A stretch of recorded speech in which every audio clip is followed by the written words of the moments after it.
Catherine Bernardo may ibinulgar nga tungkol sa kanila ni Alden Richard kaya lagi silang magkasama. Halina't panoorin natin ang buong detalye. May sinabi nga si Catherine Bernardo na talagang ikagugulat ng lahat ng mga fans ng Kat10. Ayon nga sa kanya ay merong sequel ang Hello Love Goodbye. Ito ay feature sa Mega Magazine kung saan ibinulgar ni Catherine na Hello Love Goodbye ay magkakaroon ng season 2. Ayon sa post, from her childhood to her adult years, the actress starred in series and movies that in one way or another left a mark in the history of show business.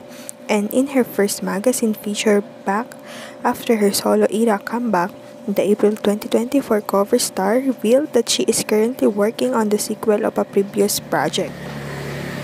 Alam naman nating walang ending ang Hello Love Goodbye kaya magkakaroon siguro to ng sequel kung saan magkakaroon na ng happy ending ang Kat10. Lalo na ngayong hiwalay na sila ni Daniel Padilla ay talagang maisa sa katuparan na ang Hello Love Goodbye sequel. Sa ngayon, maghintay na lamang ng latest update sa Katniel. Huwag kalimutang mag-like at subscribe sa aking YouTube channel, Selyang Beats, para updated kayo sa mga balita. Maraming salamat po sa panonood.